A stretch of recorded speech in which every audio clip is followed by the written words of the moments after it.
The analogy that I use is, that gentleman, he said his eyes are fine. And that's like, well, they're not fine. Obviously, we know that. And they don't think about, if they took a car and drove a brand new car and they just welded the hood shut and all they did was put gas in it for 200,000 miles, it would probably run fine. First for the 100,000 miles for sure. But how's it going to run if that's the only car you get as it gets older? People understand you have to do routine maintenance. It really amazes me that they don't understand that there's routine maintenance or things that we need to check in terms of their eye health. And so that's I guess the way I, help educate patients is that, yes, even though you see fine, that we need to see you to check things that only we can check. Just like the mechanic hooks the car up to their computer and checks for things that we don't see or we're not able to check for. And our car seems to be doing fine, but they can detect problems. Hello and welcome to the Crystal Podcast on iCode Media. Today I had a great conversation with my friend Dr. Lisa Greene from Asheville, North Carolina. And we talked about headaches. We talked about impacting patient care, specifically with NeuroLens, and also some of the new studies that have come out related to NeuroLens and how it can help our patients. So please enjoy our conversation. As always, be sure to subscribe to the podcast, write a review, share it with your friends, and support those who support us.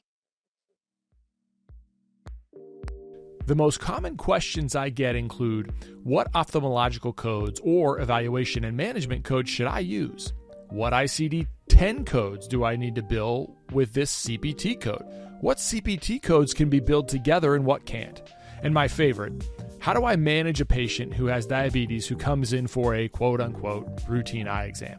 These questions really highlight the confusion and uncertainty that serves as a daunting hurdle for providers, makes it more challenging for them to care for their patients and provide those patients with the best opportunity for a lifetime of ocular health and clear vision. That's why we built iCode Education for this specific purpose. Our mission is to provide optometrists with resources to help you understand disease states, revenue cycles, and billing and coding so that you can put that on autopilot and truly care for your patients. Check out iCodeEducation.com. That's EYECODE education.com. We've developed a premier billing and coding bundle that includes all of our billing and coding resources in one place.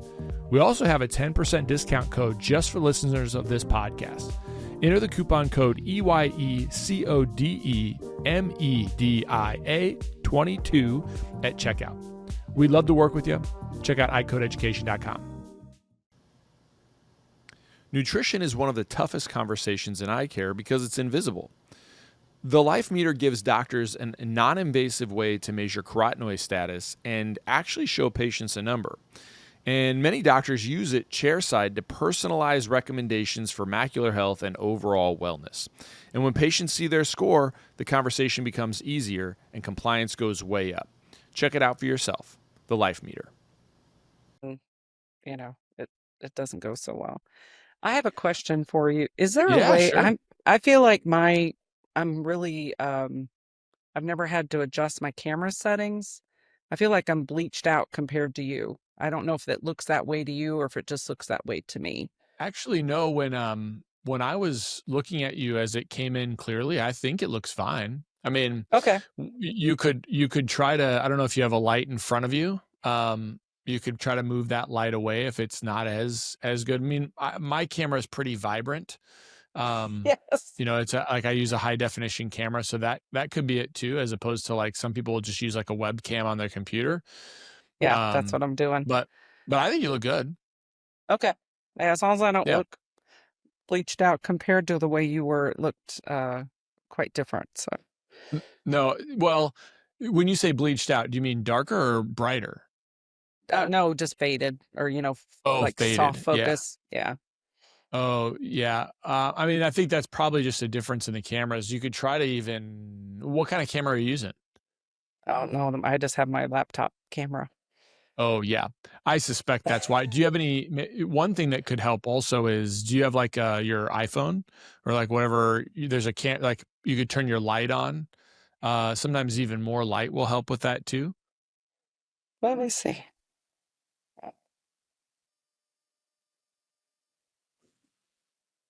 No, I don't think so. Difference. Okay. I mean, Yeah. I think it looks good. I mean, there's going to be a little difference, but it's not that big of a Yeah. deal. No, that's fine as long as it's I'm I just trying to need make the it. extra light. I need the extra light, Lisa, to look good. You don't. You're funny. You're funny. Well, Yeah, thanks for thank doing you. this. Everybody kind of hears these as like an introduction at the front end.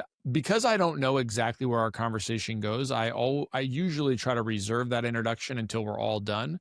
So I just Okay. like to have a conversation with you about what's going on with you. And so thanks for doing this. Really, what I was hoping to kind of pick your brain about, and I know we've talked about this kind of in passing and also even a little bit more deeply at some of our meetings that we've attended together is, how do we incorporate new stuff into our practice and how do we apply new studies or how do new studies kind of inform the way we practice with, with different technologies? And so I'd love to pick your brain about how you've incorporated Neuralens into your practice, how that has gone. What's your kind of stepwise approach?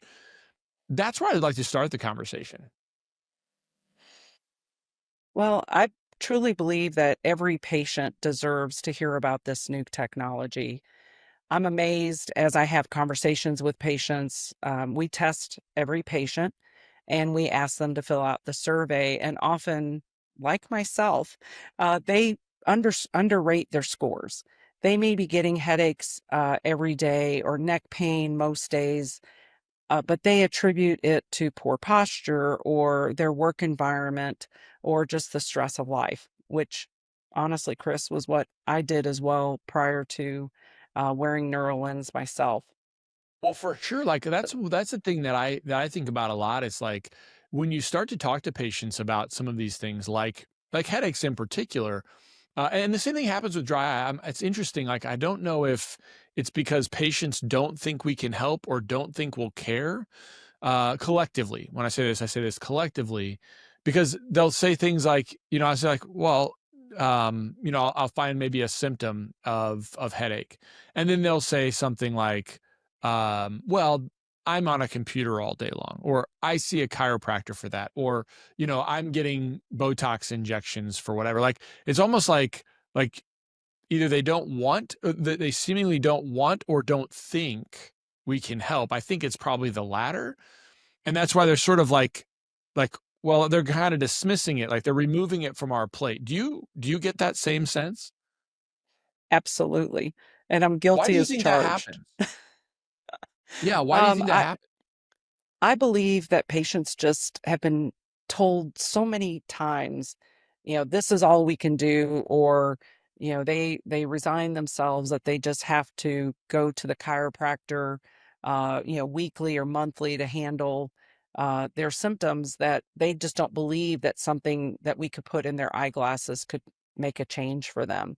So I think it's just not understanding how far technology has come.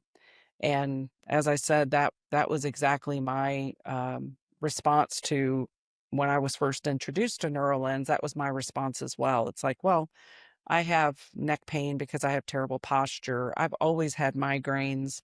Of course, I'm light sensitive. I have blue eyes. I've always gotten motion sick driving in cars.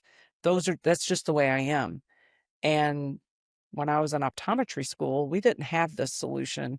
This has come along very recently, and especially, with the new studies, it's really shown how effective this can be for our everyday patients. Yeah, I mean, I think so.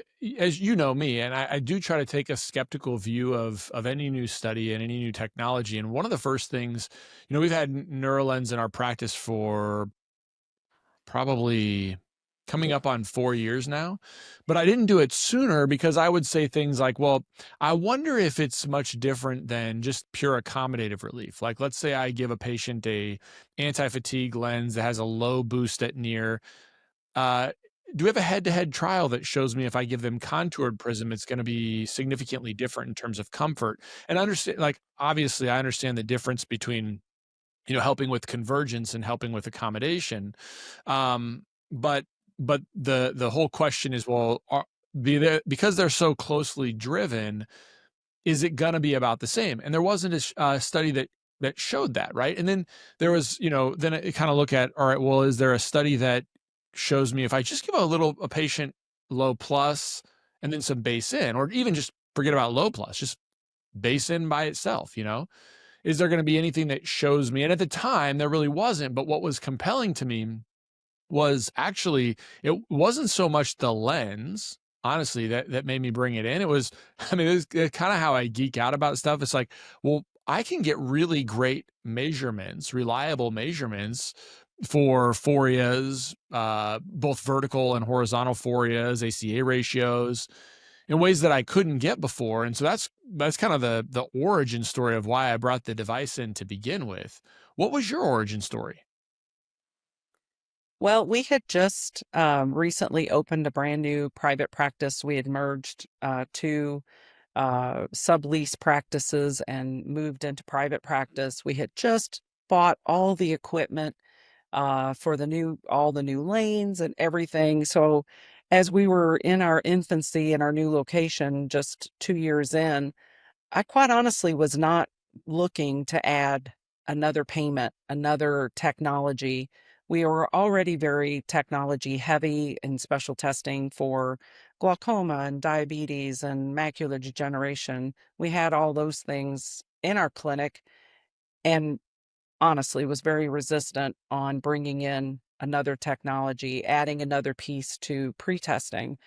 And I was so wrong. Now that I look back, I wish we would have had it from absolutely day one, but I didn't understand the technology and I didn't understand how it would help me personally and what a difference it would make in our patients' lives. So it was the rep came to our office, offered to buy lunch, and relented and said, "Fine, bring the technology, bring the team lunch. Let's see what this is about." And I was overwhelmed with the difference that it made for me only after wearing the lenses for 30 minutes. So I'm so thankful that the rep was persistent or willing to just do a cold call on our clinic and talk to us about it. So I want to so again, I'll kind of give you my origin. I gave you my origin story, but in terms of my kind of ocular fatigue and headaches, I'm 44 years old. I think it was probably I was 35 years old when I started to wear like a computer-based lens where I had a little bit of ad power. It's probably like the total ad in the bottom portion of the lens was probably +1. And so it was, but I was wearing them all day long, and I was getting to the point where I would almost have a headache every single day at the end of clinic. And so I started wearing glasses full time in clinic, and it made a significant improvement. And I'll tell you that the addition of a NeuroLens computer version of the NeuroLens for me has been addedly beneficial. And I actually, like, again, I'm like you, I'll do a head to head, but the point is like, man, I was still having, even with benefit, even with accommodative relief, personally, I was also noticing an additional benefit of convergence relief. And I am a big old exo at distance. I'm a big old exo at near. If I wanted to show the listeners, the weirdness of me, I could let that left eye just drift out if I wanted to. But the point is that that I was still kind of, it was significantly less, but there would be days where I would be, maybe writing a lot, like after clinic or before clinic, or researching a lot after clinic or before clinic. But it seemed to kind of be right around that clinic day. So, but the addition of NeuroLens, I can't think of a time where I have a visually related headache at the end of the day. It just doesn't happen anymore. And it was happening all the time.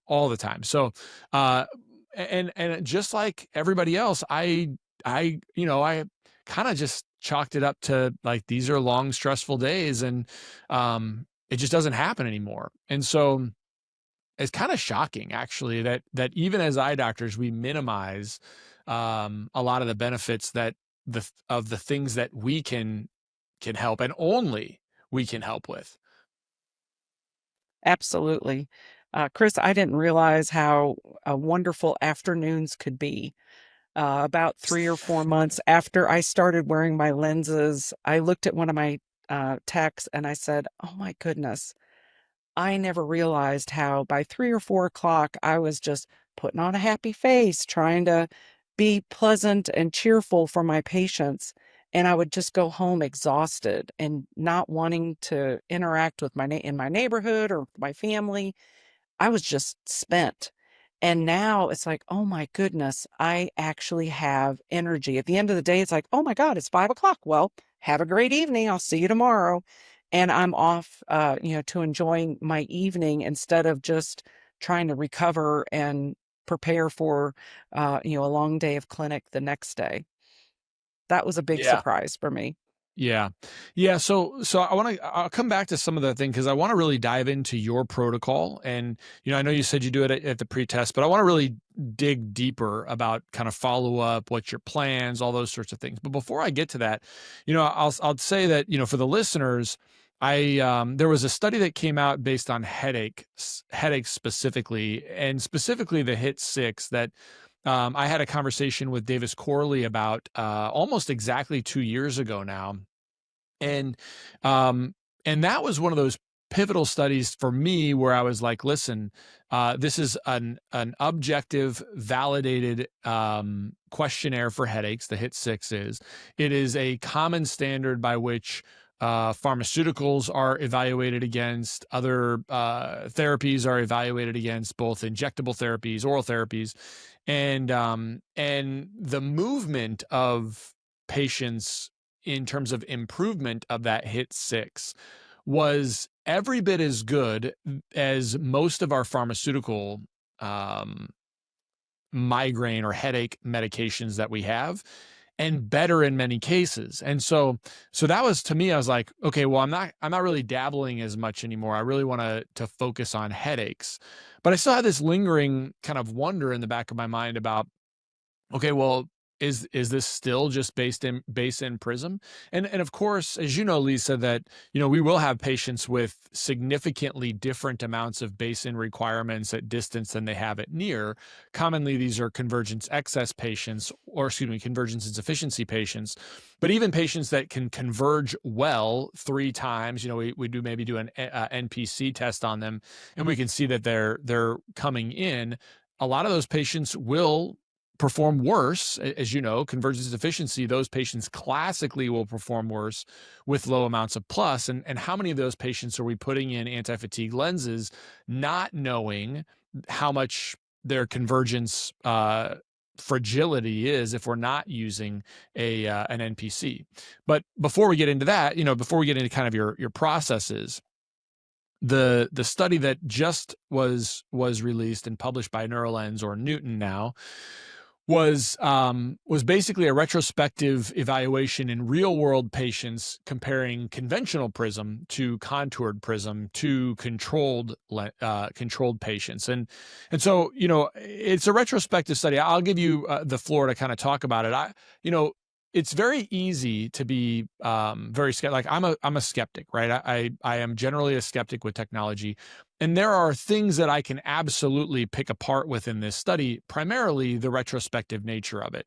But it's a massive study. And what it does is I mean, again, I can kind of dive deeper into it if you'd like, but I know you have already read it, but and we can talk about it. But I think the most important part is it mirrors on its own. If it was the only study that we had, I would be super skeptical. And I'd be like, listen, it's a retrospective study. There weren't controlled matches. I mean, yes, people were matched, but they weren't differentiated at the beginning of the study and blah, blah, blah. I could go into this academic stuff, but it is basically directionally the same, right? The study shows me the same thing that the HIT 6 study did 2 years ago, was that, listen, it is better using our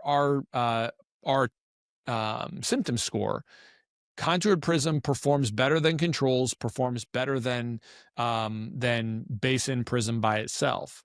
Now, could this study stand on its own without any scrutiny? Probably not. I mean, it could stand on its own, but you'd have a lot of questions because of the nature of that retrospective study. But in totality, right, if you line it up to all the other studies we have, it's like, oh, okay, yeah. I mean, I now do believe that for most patients where that contoured prism exists and is beneficial, it is better than just using base in prism. So tell me about your impressions of the study. Did you look at this most recent study? Any other thoughts that you have about it? Yes, I have looked at the study, and I agree with you in that there are some, because it is looking back, that we like to have things neat and tidy, in tied up into studies just perfectly. But I think that retrospective study has a lot of value, because I believe the fact that they tested so many people and then looked back to see what their results were. Sometimes studies, you have a very small sample. This retrospective study had an immense number of people that were tested. So I think the sheer volume of the patients that were tested kind of adds validity, at least in my mind. And quite honestly, the patients that sit in my chair add the most validity. Some people are driven by studies and they have to have that data, No, but I'm it that doesn't person. take, yeah, but honestly, it only takes one or two people crying in your chair because they've never experienced symptom relief or they've achieved something that they couldn't before. That adds the validity to me. It's like for that N of one, it's 100%. And in my clinic, about 96% of patients experience symptom relief of those that purchase Neuralin. So it's such a high percentage that I'm driven to offer it to patients, really independent of the studies. I'm probably on the other end of the spectrum. If No, it's, it's okay. if, That's okay. in There's a real lot of them. world, yeah, I mean, if it has real world application, that I'm in, and the early people, myself first, I got my glasses about 6 or 8 weeks before the equipment arrived, and we had the N2 initially, and then now we have the N3 headsets, which are even more powerful for Impressed. patients to understand. Yeah. I think we came on board about the same time because we're just getting ready to end our third year of having it in clinic, starting our fourth year. And for those patients that you fit with the lenses, that they try them, they're curious, they want to see if it can work for them, and then you hear their stories return, uh, and they're crying over the results. It's to me that's the biggest study right there. They're Yeah. the biggest motivator. Yeah, and I think yeah. So you made a point. I'll just for the listening audience, you made a point about the size of that headache that study that was just released. There's almost 97,000 records contained within the Neuralens kind of data points that they're taking, and then you basically broke that down into patients that receive Neuralens, patients that receive conventional Prism, and then controls, and then follow up. And so that's what I want to kind of pick your brain about. So, you find that a patient is going to. So, in terms of real world, you find a patient that you think is going to benefit from Neuralens, you prescribe it. What kind of follow up do you do? I mean, are you intentionally seeing them back a month or 2 months after dispense? Are you waiting till they come back for their annual comprehensive exam? How does that work in your practice? So about we call the patient about 3 weeks after they get their glasses to check in, make sure that they are getting symptom relief, that they're having success with the neural lens, and if they're not, we invite them back. Sometimes they need a frame adjustment or something like that, but it's a low percentage. Most patients are just gushing with their story of how, they're sleeping better, they're not grinding their teeth in the night, or they haven't had a migraine, they're not having to go to their chiropractor as often, or their neck isn't hurting as much. So we kind of use that 3 week follow up as our guide. And if everything is good, we see them back in the year. And if they're having any trouble, or if we haven't received 100% symptom relief, we will see them for a follow-up. And then if adjustments are needed, we can do that. Some patients just need more time or they need to wear the glasses more consistently. I had a patient yesterday. She works on a computer. She's a nurse, and I believe she's also in school. And she was only using them at work. And I encouraged her to wear them more full time through this difficult time. Oh, and she's a new mom. Baby's not sleeping. I said, perhaps wear them full time until you get through this rough patch. And then you may be able to go back to part time wear and maintain symptom relief. So, encouraging the patient to wear them consistently and to sometimes give time. I know, Chris, I was feeling for probably 3 or 4 months continued relief for my neck. I mean, it happened in 30 minutes, which blew my mind. But Mhm. then I would say even for 2 or 3 months after, I felt like layers of tension and stress that I was holding in my neck just kept melting away. So for some patients, they need a longer period than just the 3 weeks, but we follow up with them usually by phone calls. I think that's interesting. So can I take you a step back further? So like you say every patient in the comprehensive exam does the NeuroLens test in your practice, and then they take the symptom survey. Do you um do you have a threshold? And I know you say you're going to recommend it to most patients, but where you're like, okay, they scored a 3 here, a 3 there, a 2 here, a 4 here. Like, what's your threshold when you're like, have you drawn a line or have you tried to make the blurriness of that comprehensive care more defined? Where like, if they have this, then we're going to talk to them about it. Does it all symptoms? I mean, tell me about that process where you're like, this is the line that I've drawn. If I see this, then I'm going to prescribe. So people who are still in the workforce, especially people who are retired, and if they put ones on all of their symptoms, I know that they're not driven by deadlines and things like that necessarily. And if they're telling me that they're asymptomatic, I'll let that rest. But for patients who are in the workforce, and especially for kids, in school, one of the first things I ask is that child reading at grade level or above? And if the parent says, because the children will also often say low symptoms, but again, they can be bouncy. They can work on something for 20 minutes and then go do something else and then come back and work on their homework and go do something else. So I dig into, is this child reading and what's their reading like?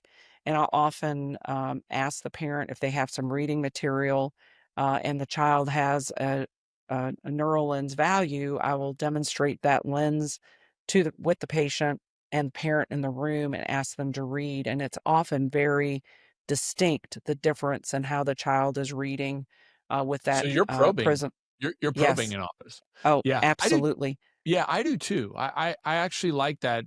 I know that, I've heard reps and people say, well, don't, because to your point, it might take a little bit longer, but you can know pretty quickly if somebody's going to, how much better they're going to feel with that probing for sure.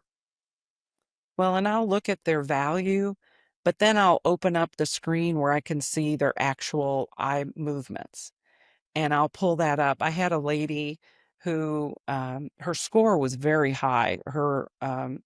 She was probably 8 exo at distance and 12 at near, or maybe even higher. And all of her scores were super low. And I just didn't believe it. She works from home. And so I pulled up her eye movements, and sure enough, it looked like a 7-point Richter scale. Her eyes were just so erratic. And so I looked at her and I said, let me guess. I bet you work on the computer for 20 minutes and then you jump up and you go get a drink of water and you come back and you work for 20 minutes and then you might go to the bathroom. And then you work for 20 minutes. You might go check on something. I said, I bet you're jumping up and down quite frequently from the computer. And she just looked at me like she had seen a ghost. And she said, that's exactly what I have to do. I can't sit there. And I said, this is likely going to help. It may not take all of that away, but some of the reason you're jumping up, I believe, is because your eyes are struggling to see. They're struggling to stay together. And for people who don't, understand it, it's like, what do you mean eye alignment? And I'm like, well, let's think about this. If you had a car and you got a brand new set of tires and you said to the person after they mounted your tires, I'm just going to drive it away. Don't bother aligning my car. Would you believe you'd have a good drive? Would your car run smoothly? No, of course we want them to align it. And I tell them now we have that ability with our glasses. We can actually help our eyes align or work better. It's going to be a smoother ride for you, and it'll make your day better. You're going to feel better, just like you feel better in a car that's aligned on a long road trip versus a car that's out of alignment and you're fighting that steering wheel the whole day. So patients, sometimes that clicks a little bit with them, and I tell them, this is new technology. They know I'm always looking for new things and bringing them into the clinic. I tell them I wear them and I've been headache free now for 3 years. So all of those things really help get the patient a little more curious that maybe a life that they've been resigned to could be different. And certainly the one thing they all understand is, especially since COVID, Chris, we're all on computers so much more. And those patients understand that it's an artificial environment that's been kind of thrust upon many people.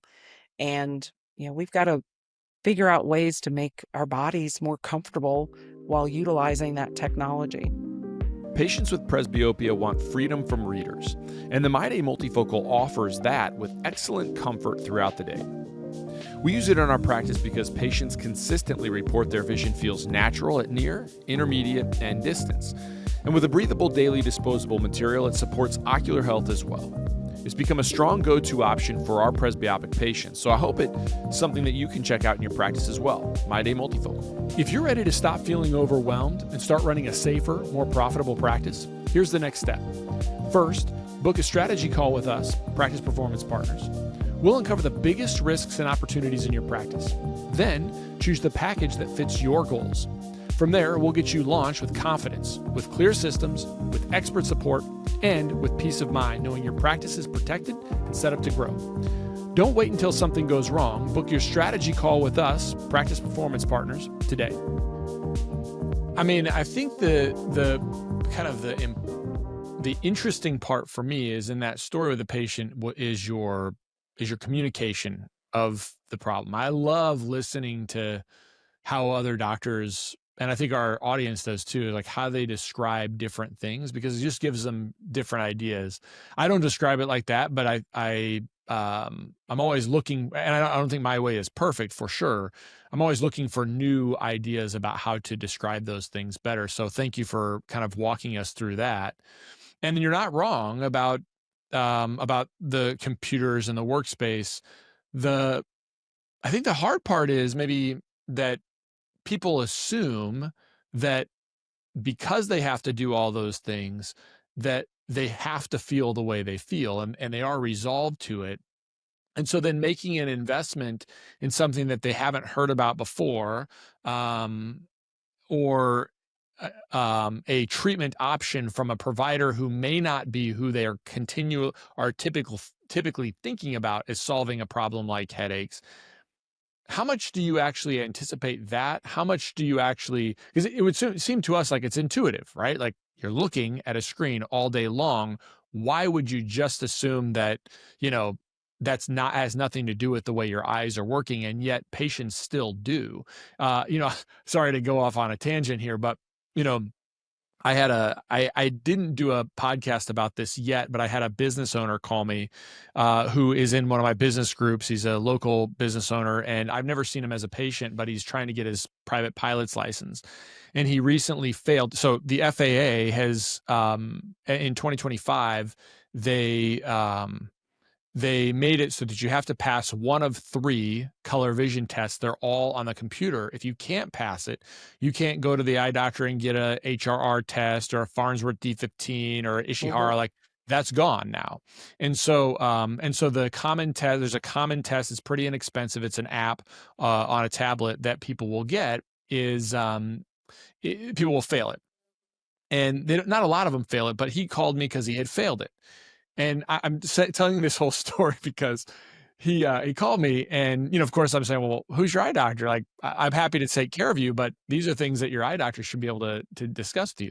And then he said to me, well, I just see who my wife sees. Okay, well, he should be able to figure this out for you. And I always kind of, I generally am charitable to other eye doctors. I generally am like, hey, if you like your eye doctor, you should keep seeing them. I'm happy to see you, but keep seeing them. And he goes, well, I don't really have any problems with my eyes. I, I laughed and I said, well, clearly you do. I said, clearly you do. But the point is that in his mind and in the public's mind, he said, well, I see 20/20, right? His thought on that was, well, he sees 20/20, so he's fine, right? And so to bring that back to the computer, and I can go way more in depth on all the comedy of errors. I'll probably in his mind about what we do, and that's an us problem, not a him problem. But in his mind, he sees 20/20, so everything should be fine, and he just couldn't pass this test. Oh, and by the way, he couldn't pass the test because he was uh, mildly dyslexic, as his son is too. And I thought, I'm not sure you want to make that argument to the FAA that you need an exception because you can't identify letters and numbers accurately when you're trying to take down clearances and put things into the box so you know which fixes you're flying to and all these sorts of things. So anyway, but it's an us problem, right? It's an us problem to figure out, like, hey, listen, it is more than 20/20. I know you can see the computer screen clearly, but that doesn't mean that you're seeing it comfortably. And the reflection of that is what happens at the end of the day. How do you articulate that to patients in ways that are aha? Anything different about that? Do you get any pushback to say, like, no, it's just this instead? How do you overcome those objections? Well, you have to help the patient understand that things are more complex. The analogy that I use is, that gentleman, he said his eyes are fine. And that's like, well, they're not fine. Obviously, we know that. And they don't think about, if they took a car and drove a brand new car and they just welded the hood shut and all they did was put gas in it for 200,000 miles, it would probably run fine. First for the 100,000 miles for sure. But how's it going to run if that's the only car you get as it gets older? People understand you have to do routine maintenance. It really amazes me that they don't understand that there's routine maintenance or things that we need to check in terms of their eye health. And so that's I guess the way I, help educate patients is that, yes, even though you see fine, that we need to see you to check things that only we can check. Just like the mechanic hooks the car up to their computer and checks for things that we don't see or not able to check for, and our car seems to be doing fine, but they can detect problems before we're stranded along the road. And I think for the patients, as I said earlier, I think they've resigned themselves that if I'm going to work on a computer all day, my neck's going to hurt. I'm just going to be uncomfortable. And I think, we've got such a beautiful solution for it for the patients who are curious. And Newton makes it easy. I introduce the technology to the patient and I say, imagine what life would be without these symptoms, because I'm pointing to the computer where I've got it pulled up. And I say, imagine what would life be like if all of these symptoms were gone, if we could get rid of your jaw clenching or sinus pressure or your headaches, or what would that mean to you in terms of evenings with your family, or just time during the day, less tense or less painful. And and then I tell them, well, this is guaranteed. Newton stands behind their product. You have a window of opportunity to try this risk free. And I reiterate to them that 96% of my patients have success and keep their product. Only 4% return, which is about national average. And I think that's powerful It's because they powerful. don't get that opportunity with other technologies or with other things. And then that also frees them up to think of, well, what would it be like if I didn't have migraines? How would that change my life? I can certainly think of many, well, probably more than I would love to admit, evenings that I came home from work when my son was little, and I would just be on the couch, like room dim, or I'd go to bed early. It's like I'm getting a headache. I've got to just, I can't interact with you right now. I've got to just be quiet, and hopefully this will break. And now I don't have that. And that, what a gift. Yeah, I think that's absolutely right. When you think about, so let's say you've got, again, for tracking purposes or even other potential follow-up purposes, are you intentional when you find a patient that is amenable to utilizing amenable clinically to utilizing a Neuralens? Are you identifying them with an additional, like ICD code that tells you like, hey, this patient has exophoria or convergence insufficiency or something else? Are you identifying them during that exam and kind of using the Neuralens as your intervention?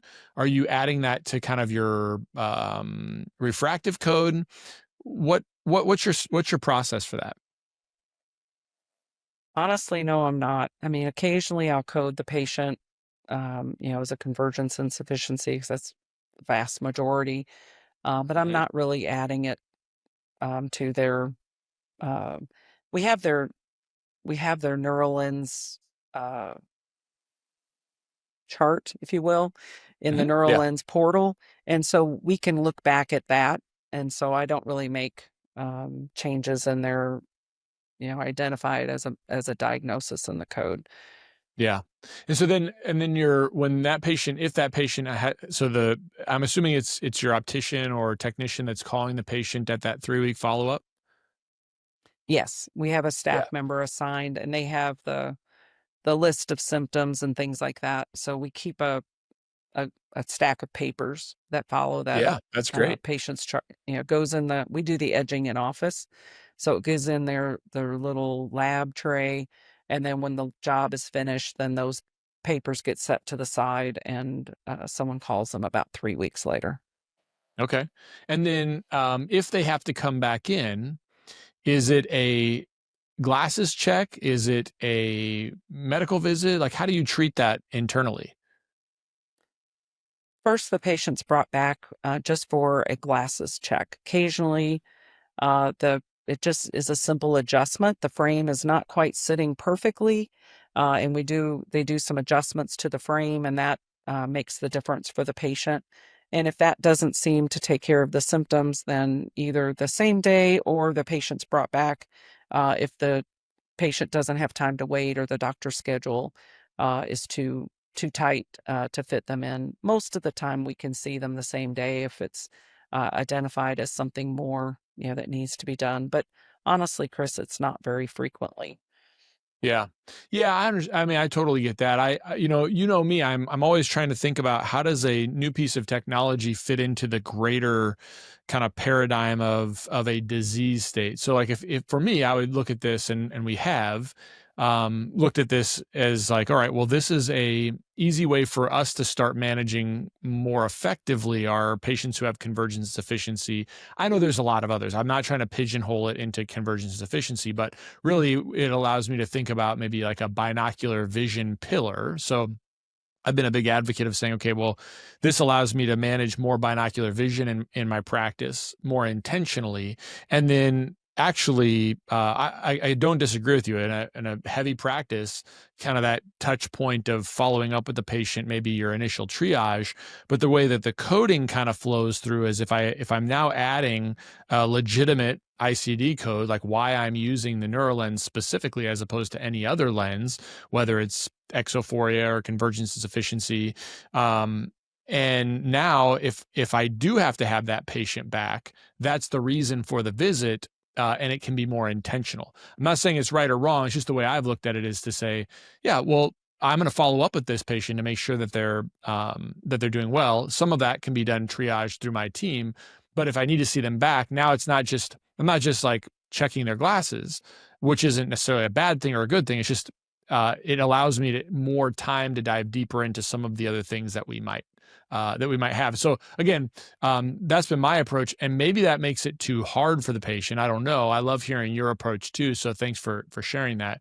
But that's why I think about adding those other codes because it does because it's true, and it also allows me to not to actually take more time with that patient to say, okay, well, maybe we do need to do some therapy, or maybe we do need to, some other stuff to kind of build a greater pillar. So anyway, I think that's great. So then Well, let me ask you this. What? thank you for Oh, that, good. because now I will be adding that, because I had not even considered adding that and charging, because I think of it like a refractive follow-up. We don't Yeah. we don't Yeah, I mean, I think generally. that's the reason I mention it is I think that there's a lot of us that think, well, it's a refractive follow up, but you're doing more. I mean, you're doing a lot Yeah. more, and so yeah, I just consider it, right? Like, I think it's. I mean, so I know there's people going to say, well, they'll reject it because, well, what about copays and deductibles? And I get it, right? But like, you're not prescribing a lens only. You are prescribing a No. lens, but you're not writing a prescription only. You're managing a patient that has a medical condition, medically recognized.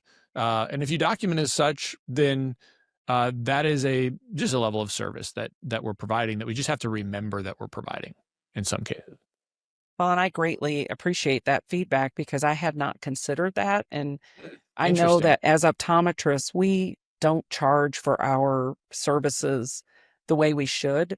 And you've given me a great reason to start implementing on Monday, and to add that code for convergence insufficiency, or whatever the code may be, so that when that patient does come back, we bill accordingly. Because I can guarantee you, if they're seeing their dentist for TMJ, or their Oh yeah. physician for headaches, they're getting charged an office visit, and they're Go to a paying a chiropractor, they're copay. going to get charged. Exactly.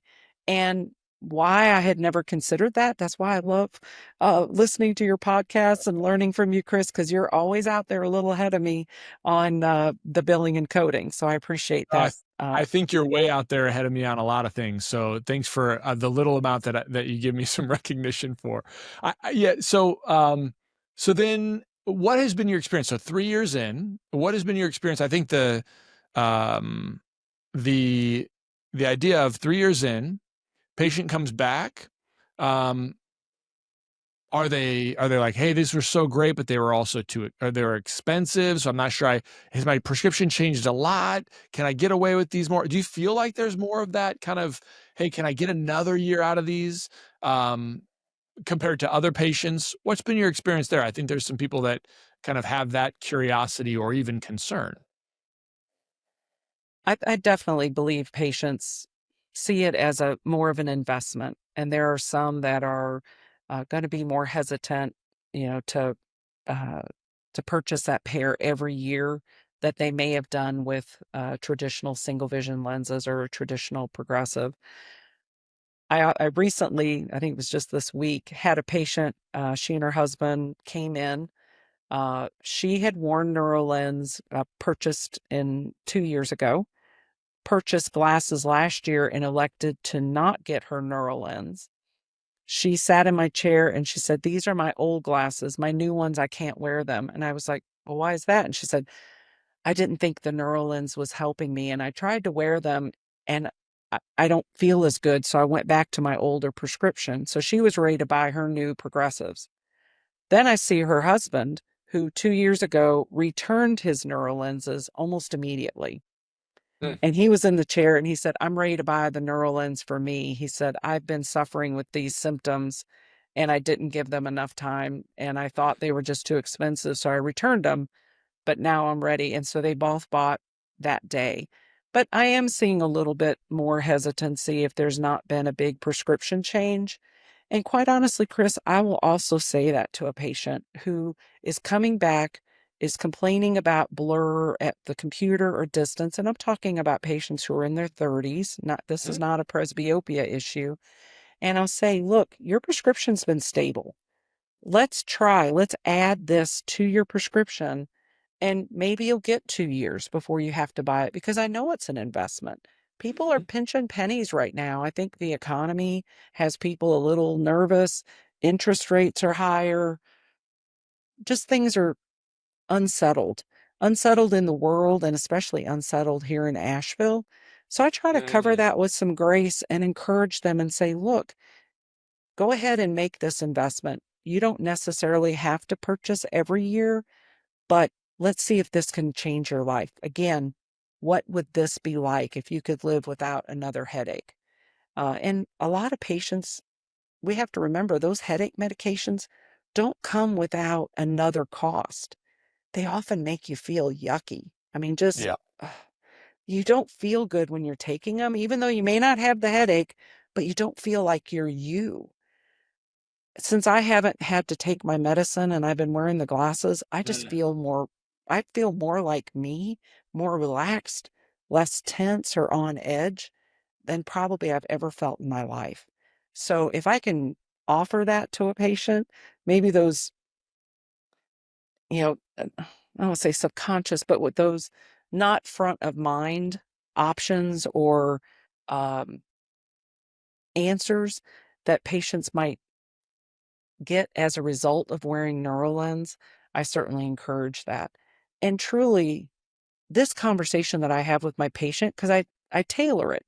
I look at what's going on, I look at what the patient's profession is, and it's not a minute that I'm talking to the patient. I'm not having everything that we've talked about today. I'm not saying all of that to each patient, but I just try to personalize it for them, make a statement about something I believe will be impactful, and it doesn't slow me down in the exam room.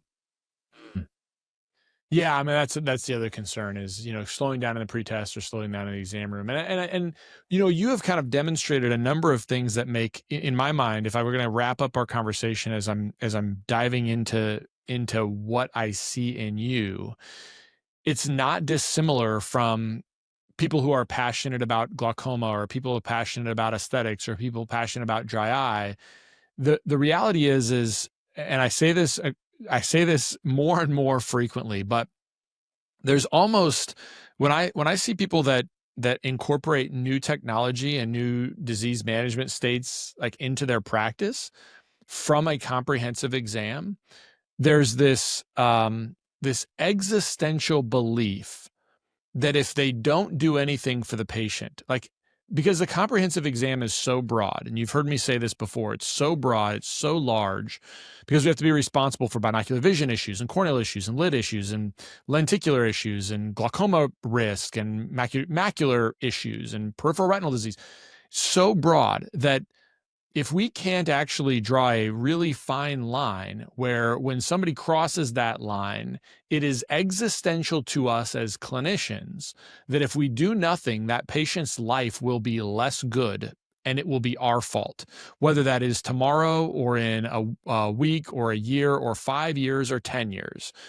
The docs who do these things well, whether it is using NeuroLens or managing dry eye, they have drawn such a firm line internally that they don't want to be the guy that will have that patient less well off. And I think that's very clear from my conversation with you that was critical for this in you. And kudos to you for, I don't know if you identified it as such, but because of that belief, now it allows your patients to benefit from the care that you can provide, as opposed to sometimes if we don't actually accept something as existential, like, hey, that patient's going to continue to have headaches when they're at work, and yeah, it might be my fault, but it could be their chiropractor's fault, or they shouldn't be on the computer for so long, or it's their work's fault. Like, if we can push that blame off of ourselves, then it allows us to not act.